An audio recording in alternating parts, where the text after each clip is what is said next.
Carta de São Paulo aos Romanos, capítulo 11. Deus não rejeitou Israel. Pergunta então, será que Deus rejeitou o seu povo? De jeito nenhum. Eu também sou israelita, da descendência de Abraão, da tribo de Benjamim.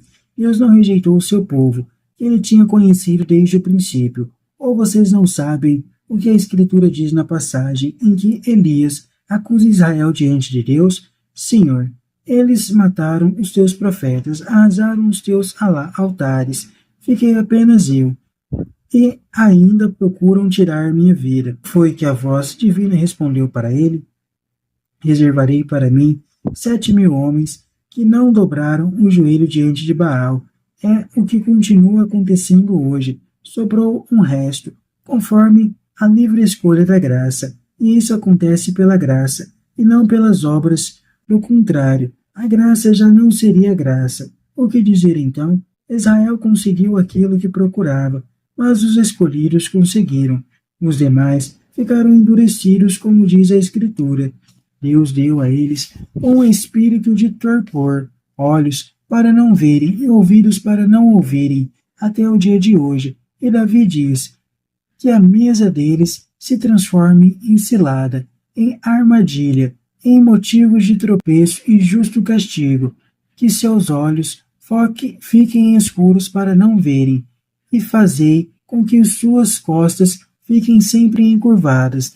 Israel e a salvação dos pagãos. Agora, eu pergunto, será que eles tropeçaram para ficarem caídos? De jeito nenhum, mas assim aconteceu para que a queda de Israel tornasse possível a salvação para os pagãos, para que Israel ficasse com ciúme. Ora, se a queda de Israel se tornou riqueza para o mundo, e se a sua descendência se tornou riqueza para os pagãos, os que não será a total participação de Israel na salvação?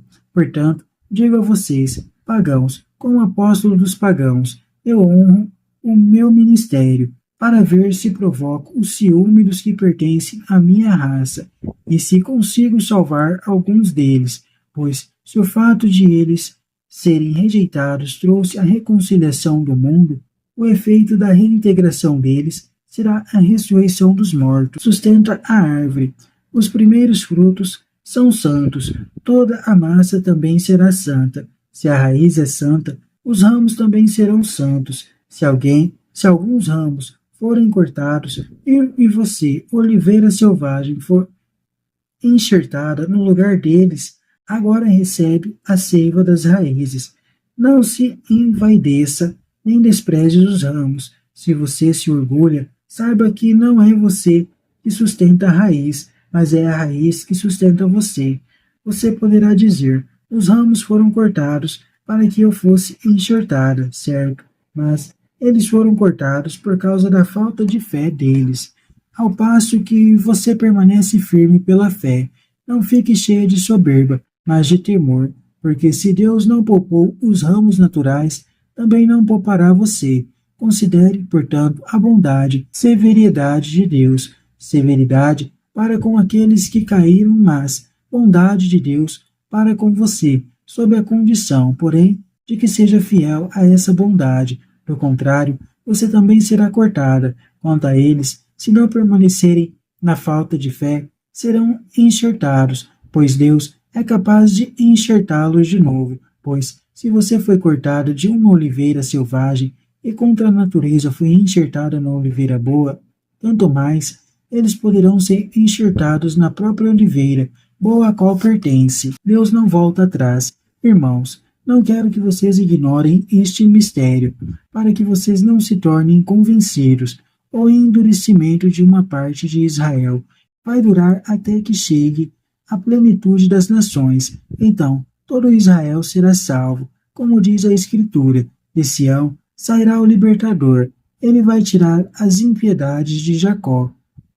Essa será a minha aliança com eles, quando eu perdoar dos seus pecados. Quanto ao Evangelho, eles são inimigos para a vantagem de vocês, mas quanto à eleição, eles são amados por causa dos patriarcas, porque os donos e o chamado de Deus são irrevogáveis. Vocês foram desobedientes a Deus, e agora, pela desobediência deles, vocês conseguiram misericórdia. Do mesmo modo, também eles agora desobedeceram, a fim de que pela misericórdia feita a vocês, eles não conseguiam então a misericórdia para eles.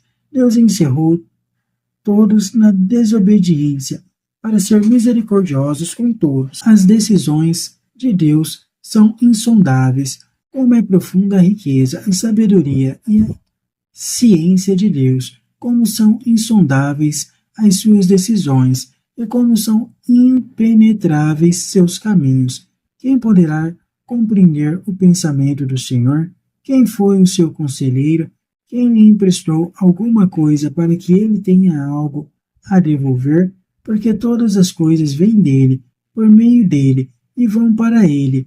A ele pertence a glória para sempre. Amém. Contrário do que se poderia crer, Deus não rejeitou Israel, assim como o resto permaneceu fiel no tempo de Elias. Agora também há israelitas que acreditam no Evangelho, garantindo desse modo a continuidade do projeto de Deus na história.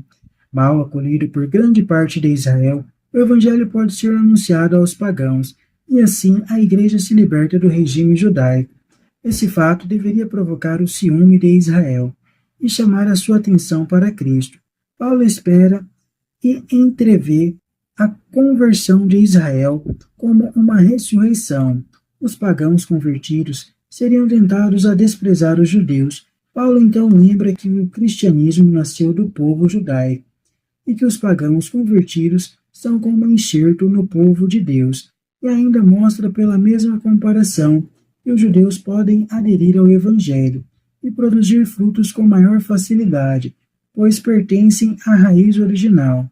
Por outro lado, também, os pagãos convertidos correm o perigo de perder a fé e ser cortados do tronco onde foram enxertados. O povo de Israel não foi rejeitado para sempre, porque Deus não volta atrás. O futuro da salvação permanece aberto ao povo da promessa, através de uma história misteriosa.